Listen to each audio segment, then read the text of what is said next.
So to start knitting, what we're going to do is we're going to place our needle in between the first two stitches. So we have our working needle, we have our needle that has all the stitches on it, and we're going to place our needle tip in between the two first stitches. Next, you're going to see that this loop runs all the way around. That's our first stitch, and it has this row of knots down here at the bottom. I'm going to place my needle in between the two first stitches, and I'm going to go underneath the needle with all of my stitches on it, and I'm going to go through the loop. So I'll end up with both of the needles in this loop, and you can see that the knot is underneath the needle that I just ran through. Alright, so let's do that one more time. So I'm going to place my needle, my working needle, in between the first two stitches, and then I'm going to go underneath the needle with all the stitches on it and through the loop. Right, so I'll end up with something that looks like that. If you can, try to hold your needles so that both of them can be held in one hand, and try to avoid doing this. I know that a lot of times when you're starting, it feels more comfortable to have them parallel, but then it gets confusing about which needle you're working with. So if you can, try to have one needle firmly underneath the other one. Now you can hold them perpendicularly like this, or you can just hold them at a slight angle like this. Once you've done that, we're going to create the new loop. To create the new loop, we take our working yarn. We're holding tension on it, however you choose to do that. You can see I have it wrapped around several fingers. I'm going to take my yarn and I'm going to wrap it underneath and then over the lower working needle. So let's try that again. I'm going to take my yarn, and you can see that it's coming out underneath both of these other needles. And I'm going to go under the needle and then over the needle. Okay, one more time.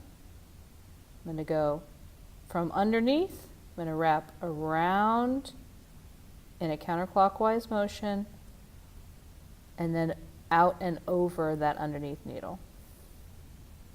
Now while I keep holding tension on my needle and on my yarn, I have now two needles, the one that has the cast on stitches and the working needle. The working needle is underneath the initial needle, and I have this yarn wrapped around it.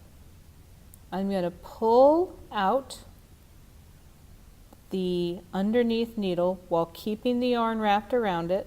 You can see it there. And the tip of it is going to pop out between the first two stitches where it started. So let's try that again. This is probably the hardest part. I'm going to take out my needle, my underneath needle, I'm going to pull it toward me while holding the yarn in place, and my tip is going to pop out here. Now if you'll watch, while I'm pulling this toward me, I'm being very careful to keep holding tension on the yarn, and I'm never letting that tip come out very far from the other needle. It's kind of grazing the surface. So it's going to pop out.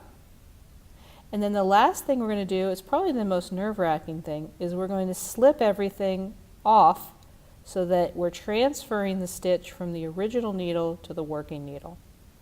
We're just going to slip everything off. The other stitches will want to come with it, so you just kind of keep a hand on them.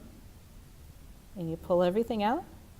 And now we've transferred that stitch and we've made a new stitch onto this needle. So again, we're going to take that, we're going to go between the first two stitches on our needle, underneath the original needle, and through the loop. We take our working yarn, we wrap it underneath and around the lower needle, the working needle. Then we slip this point out, over the top, and off. And I'm going to keep going with you for this whole row.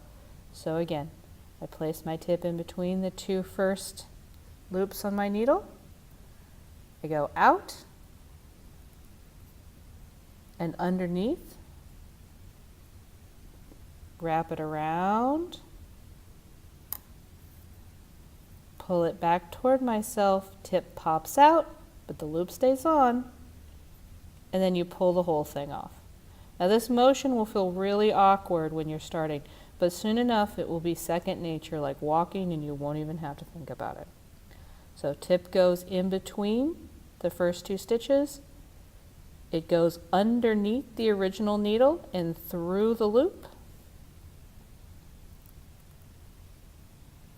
Your working yarn comes around the underneath needle, the working needle.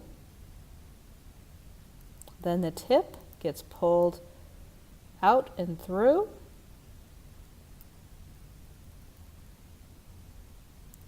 And then the whole thing slides off.